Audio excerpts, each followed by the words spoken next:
आइए आज आपको सोमवती अमावस्या की कहानी बताती हूँ। एक बहुत ही गरीब ब्राह्मण परिवार था और उस परिवार में पति पत्नी और एक पुत्री थी।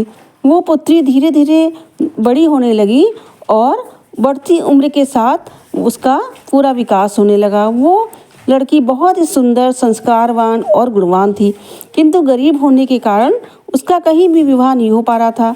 एक दिन उस ब्राह्मण के घर एक साधु महाराज आए और उस कन्या के सेवा भाव से प्रसन्न होकर उसको आशीर्वाद दिया और उसको आशीर्वाद में उसकी लंबी आयु और स्वास्थ्य का आशीर्वाद दिया। तो साधु ने कहा कि इस कन्या की हथेली में विवाह की योग्य रेखा ही नहीं है। तब ब्राह्मण जो दंपति थे उन्होंने साधु से इसका उपाय पूछा और बहुत ही दुखी हुए कि कन्या के साथ ऐसा क्या किया जाए कि उसके विवाह का योग्य बन जाए। साधु ने कुछ देर तो विचार किया और ध्यान लगाकर बताया कि कुछ ही दूरी पर एक गांव में सोना नाम की एक धोबिन रहती है और वो अपने बेटे और बहू के साथ रहती है, जो बहुत ही संस्कारी और संपन्न तथा पति परायण है। यदि ये कन्या उसकी सेवा करे तो वो महिला इसकी शादी में अपने मांग का सिंदूर लगा दे।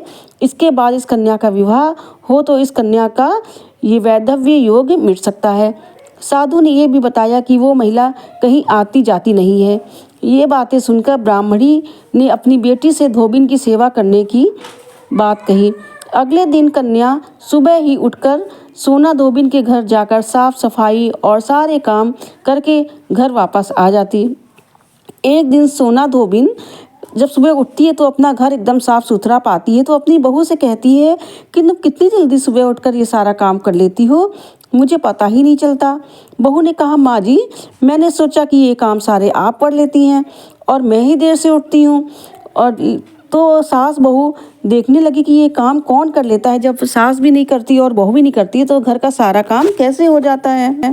अतः कई दिनों के बाद धोबी ने देखा कि ये कन्या अंधेरे मुंह आती है और सारे काम करके चली जाती है। जब वो जाने लगी तो धोबिन उससे पूछने लगी कि आप कौन हैं और इस तरह छुपकर मेरे घर के सारे काम क्यों करके चली जाती हैं। तब कन्या ने साधु द्वारा बताई गई सारी बात सोना धोबिन को बताई। सोना धोबिन पति परायण थी, उसमें बहुत तेज था और वो इसके लिए तैयार हो गई। सोना धोबिन के पति थोड़ा अस्वस्थ चल रहे थे। उसने अपनी बहू से अपने लौट आने तक घर पर ही रहने को कहा।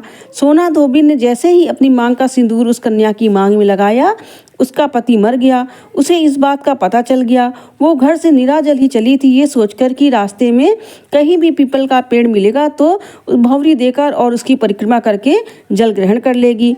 उस दिन सोमावती अमावस्या थी। ब्राह्मण के घर मिले पूरा पकवान की जगह उसने ईंट के टुकड़ों से 108 बार भंवरी देकर 108 बार पीपल के पेड़ की परिक्रमा की और उसके बाद जल ग्रहण किया। ऐसा करते ही उसका पति स्वस्थ हो गया और उठकर खड़ा हो गया। इसीलिए सोमवती अमावस्या के दिन जो व्यक्ति हर अमावस्या के दिन भंवरी देता है और उसको सुख सौभाग्य की प्राप्ति होती है। इसी तरह की पौराणिक कथाओं को सुनने के लिए मेरे चैनल को अगर अभी तक सब्सक्राइब नहीं किया तो अवश्य करें।